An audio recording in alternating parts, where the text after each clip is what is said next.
आकाशवाणी गोरखपुर से प्रादेशिक समाचार।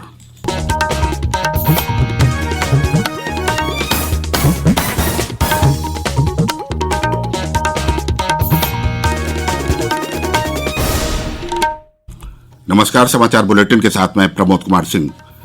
बुलेटिन में पहले मुख्य समाचार। प्रधानमंत्री नरेंद्र मोदी ने कहा, प्रधानमंत्री आवास योजना का उद्देश्य है गरीबों के लिए गृह निर्माण कर उज्ज्वल भविष्य और आत्मविश्वास पैदा करना। मुख्यमंत्री योगी आदित्यनाथ ने कोविड-19 के प्रसार पर नियंत्रण के लिए डोर टू डोर सर्वे कार्य को गुणवत्तापूर्ण ढंग से संचालित करने के दिए निर्देश। प्रदेश में कोरोना से अब तक 2,33,000 से अधिक मरीज हुए स्वस्थ। ठीक होने की दर 76.35% और संसद का मानसून सत्र कल से हो रहा है शुरू। अब समाचार विस्तार से। प्रधानमंत्री नरेंद्र मोदी ने प्रधानमंत्री आवास योजना ग्रामीण के तहत मध्य प्रदेश में 12,000 गांवों के परिवारों को 2.25 लाख मकान सौंपे। प्रधानमंत्री ने कल वीडियो कॉन्फ्रेंस के माध्यम से गृह प्रवेशम पट्टिका भी जारी की।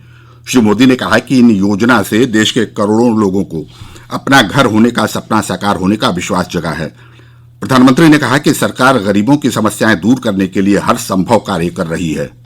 मैं समझता हूं कि गरीबी को पराजित करना है, गरीबी से बाहर निकलना है, तो गरीब की ताकत बहुत बड़ी ताकत बन जाती है। और हमारी कोशिश यही है कि गरीबी से मुक्ति पाने का, गरीबी हटाने का सबसे बड़ा रास्ता है गरीब को ताकतवर बनाना, और उस रास्ते को हम आगे बढ़ा रहे हैं। और गरीब को अपनी लड़ाई लड़ने की जो ताकत मिल रही है, उसका परिणाम भी नजर आने लगा है। प्रधानमंत्री ने कहा कि ये योजना सिर्फ लोगों को आवास उपलब्ध कराने के लिए ही नहीं, बल्कि ये गरीबों में आत्मविश्वास भरने की भी है। ये जो योजना है वो सिर्फ मकान बनाने की योजना नहीं है, बल्कि गरीब को आत्मविश्वास देने की योजना है, ताकि वो छोटी छोटी समस्याओं जैसे घर, बिजली, पानी, ईंधन, ये रोजमर्रा की जो जद्दोजहद है ना, उससे वो बाहर निकलकर अपने काम में, अपने भविष्य के लिए, अपनी प्रगति के लिए अपना पूरा ध्यान लगा सके। इस योजना को आपदा को अवसर में बदलने का बेहतर उदाहरण बताते हुए प्रधानमंत्री ने कहा कि कोविड-19 की विभिन्न चुनौतियों के बावजूद 18 लाख आवासों के निर्माण का काम पूरा कर लिया गया। प्रधानमंत्री ने कहा कि सामूहिक प्रयासों से निर्धनों का सपना पूरा करने के लिए इस योजना में अन्य योजनाओं को भी शामिल किया गया है।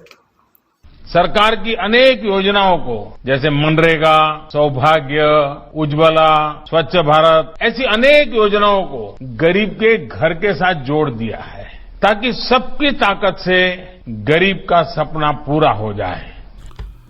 मुख्यमंत्री योगी आदित्यनाथ ने डोर टू डोर सर्वे कार्य को गुणवत्तापूर्ण ढंग से संचालित करने के निर्देश दिए हैं। उन्होंने कहा कि इस कार्य में आवश्यकता अनुसार अतिरिक्त टीमें लगाई जाएं। कोविड-19 के नियंत्रण में कॉन्टैक्ट ट्रेसिंग और मेडिकल टेस्टिंग की महत्वपूर्ण भूमिका पर बल देते हुए उन्होंने ट्रेसिंग एवं टेस्टिंग के कार्यों में और तेजी लाने के निर्देश दिए हैं। मुख्यमंत्री कल लखनऊ में एक उच्च स्तरीय बैठक में अनलॉक व्यवस्था की समीक्षा कर रहे थे। इस दौरान उन्होंने कहा कि कोविड अस्पतालों में वेंटिलेटर सहित सभी मेडिकल उपकरण क्रियाशील रहने चाहिए। अस्पतालों में ऑक्सीजन का 48 घंटे का बैकअप अनिवार्य रूप से उपलब्ध होना चाहिए। मुख्यमंत्री ने कोविड-19 के मद्देनजर राजधानी लखनऊ पर विशेष ध्यान दिए जाने पर जोर दिया। उन्होंने लखनऊ के सभी कोविड बेड्स को सक्रिय रखने के निर्देश देते हुए कहा कि केजीएमयू, एसजीपीजीआई तथा आरएमएल-आईएमएस अस्पताल अपनी पूरी क्षमता का उपयोग कोविड-19 के मरीजों के उपचार के लिए करें। उन्होंने कहा कि लखनऊ के निजी मेडिकल कॉलेजों में संचालित कोविड अस्पतालों की व्यवस्थाएं चुस्त दुरुस्त और मानकों के अनुरूप होनी चाहिए। उन्होंने पुलिस पेट्रोलिंग को बढ़ाने के भी निर्देश दिए हैं। मुख्यमंत्री ने कहा कि ई संजीवनी सेवा का व्यापक प्रसार किया जाना आवश्यक है, जिससे अधिक से अधिक लोग इस ऑनलाइन ओपीडी सेवा का लाभ प्राप्त कर सकें। मुख्यमंत्री योगी आदित्यनाथ ने कल शाम लखनऊ स्थित अपने सरकारी आवास से वीडियो कॉन्फ्रेंसिंग के माध्यम से एनआईसी मऊ में आजमगढ़ मंडल के विकास कार्यों की समीक्षा की। उन्होंने जन कल्याणकारी नीतियों एवं योजनाओं के क्रियान्वयन में अपेक्षित गतिशीलता लाकर विकास एवं निर्माण कार्यों को समयबद्ध व गुणवत्तापूर्वक ढंग से पूर्ण करने के निर्देश दिए। श्री योगी ने आजमगढ़ मऊ मार्ग का चौड़ीकरण जनवरी 2021 तक पूरा करने तथा पूर्वांचल एक्सप्रेस वे में 20 सितंबर तक जमीन संबंधी सभी मामलों को पूरा कर लेने को कहा। उन्होंने अधिकारियों को जनप्रतिनिधियों के साथ बैठकर क्षेत्र की जन समस्याओं के त्वरित स्थलीय समाधान के निर्देश दिए। मुख्यमंत्री ने एक जनपद एक उत्पाद योजना के अंतर्गत कार्य योजना बनाकर जनपद के विशिष्ट परंपरागत उत्पादों को बढ़ावा दिए जाने के भी निर्देश दिए। प्रादेशिक समाचार आकाशवाणी गोरखपुर से सुन रहे हैं। प्रदेश के अपर मुख्य सचिव स्वास्थ्य अमित मोहन प्रसाद ने कल लखनऊ में बताया कि कोरोना के सक्रिय मामलों की संख्या इस समय 67,955 है। अब तक 2,33,527 कोरोना मरीज पूरी तरह से स्वस्थ हो गए हैं। ठीक होने का प्रतिशत 76.35 है। श्री प्रसाद ने बताया कि प्रदेश में सर्विलांस टीम के माध्यम से 1 लाख से अधिक क्षेत्रों में 11,40,14,407 लोगों का सर्वेक्षण किया गया। उन्होंने बताया कि कुल संक्रमितों में से 69% पुरुष तथा 31% महिलाएं संक्रमित हैं। वहीं 36,334 लोग होम आइसोलेशन में हैं। उन्होंने बताया कि प्रदेश में कोविड-19 टेस्टिंग का कार्य तेजी से किया जा रहा है। एक रिपोर्ट हमारे संवाददाता से।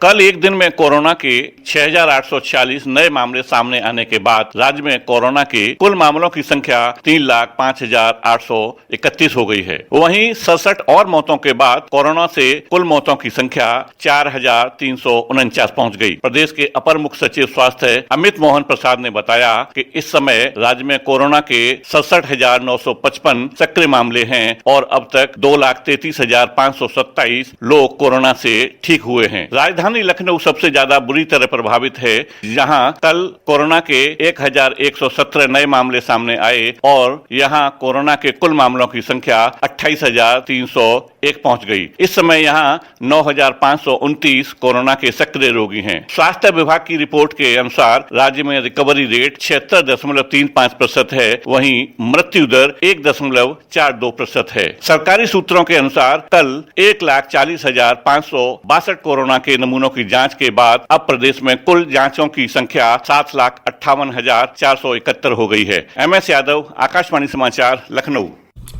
श्री प्रसाद ने बताया कि अब तक कुल 72,148 लोगों ने ई संजीवनी माध्यम से चिकित्सीय परामर्श प्राप्त किया है।